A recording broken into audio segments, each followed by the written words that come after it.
And that was Hillary Clinton's campaign manager at the time, John Podesta, with more lies with me on Fox Business back in 2017, joining me in Mornings with Maria as I pushed him against the Trump-Russia hoax. That was when President Trump was in office just a few months, as the House Oversight Committee is now also investigating Joe Biden's presidency, his mental fitness, and the use of an auto pen during his term. On Thursday, Biden's former chief of staff, Ron Klain, spoke with the committee, with a source revealing to Fox News that he said the 46th president often confused names and situations, and it got worse throughout the four-year term.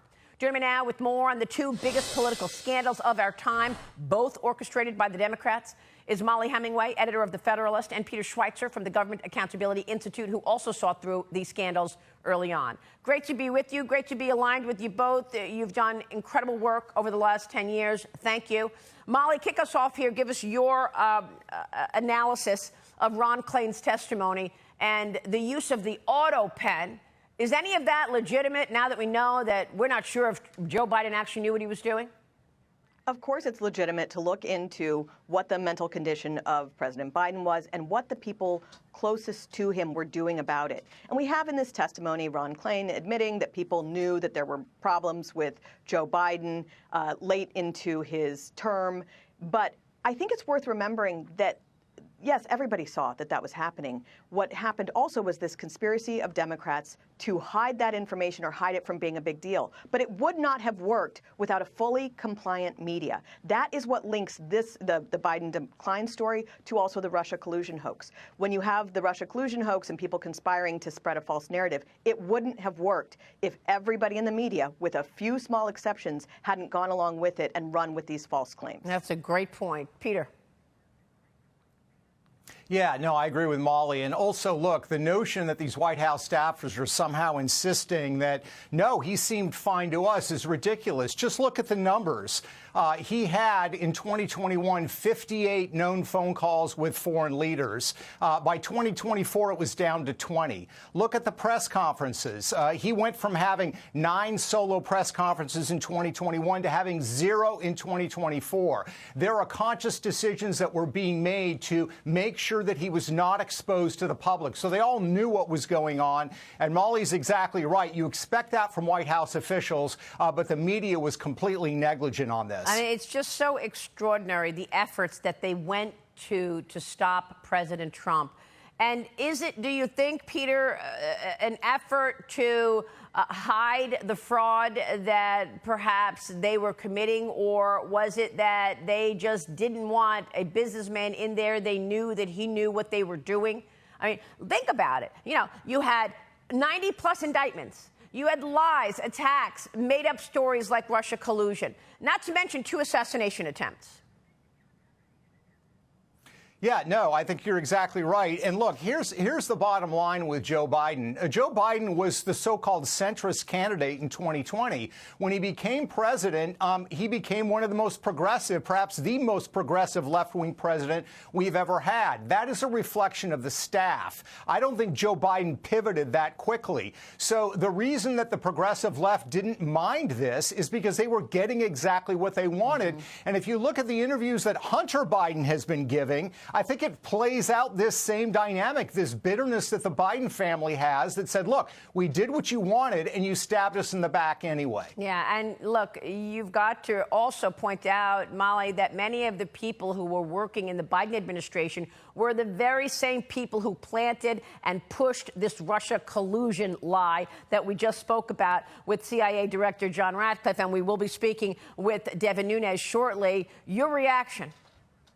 Well, my reaction to what you just heard from CIA Director John Ratcliffe on your show is that he actually broke some pretty major news there. You are giving this story the weight that it is due. We have had, in the last week, absolutely explosive revelations about what the Obama administration did to attempt to sabotage the incoming Trump administration. Because you are giving this story the weight that it's due, you were able to break the news that John Durham says we are going to get the declassified annex to the John Durham report, which apparently will have some more explosive stuff in there. Yeah. This is such a major story that He also explained, too, something that has been convoluted in previous coverage, which is the conspiracy against Trump is ongoing. People are so worried about a statute of limitations because some of the crimes that were committed were previous to 5 years ago. But because the conspiracy is ongoing, it's going on right now, not just with these same officials, Brennan and Obama, but also the media who are active participants in this conspiracy. It's ongoing. The investigation is into activity that is happening even as we speak. And so I think that's an important thing that was revealed as well. Well, Maria. Molly, I mean, there's no coincidence that you haven't heard a peep about this Russia collusion lie being blown up on the mainstream media. They refuse to report it.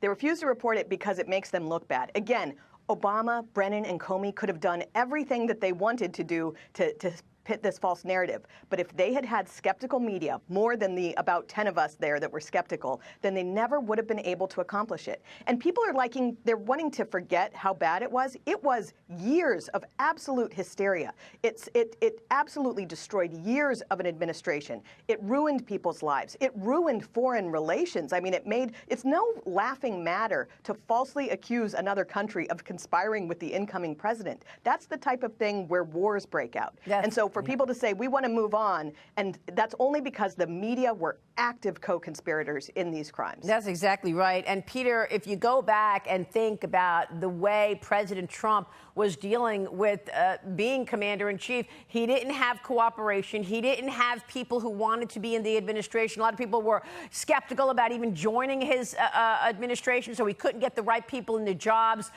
You had questions about a sitting commander-in-chief that kept him in a box, unable to do certain things that he could have done to lead the American people even better.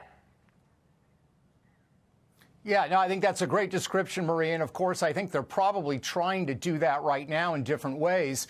I will also point out, Maria, I think it was particularly rich, the John Podesta exchange that you had. Yeah. This is a guy that literally a couple years before that interview was on the board of directors of an energy company called Juul Energy that had taken $40 million from Russia's sovereign wealth fund, Rusnana, that was personally run by Vladimir Putin.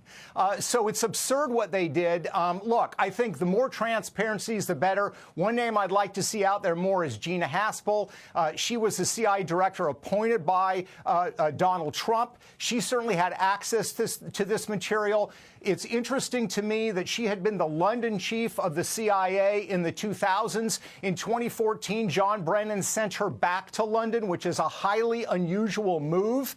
And she was there throughout this period. And much of the Russia collusion intel, fake intel, was coming out of London from Steele and others. So it's a very interesting question. What role did she play not only in perhaps creating this, but what role did she play in suppressing it when she was CIA director and she was supposed to be serving Donald Trump rather than the CIA establishment? It's a great point. Real quick, before you guys go, Molly, do you think we will see accountability here? You just heard what the director of the CIA told us. And what about the pardons that weren't even signed by Joe Biden? It was by an auto pen. Are those legitimate? And what about January 6th?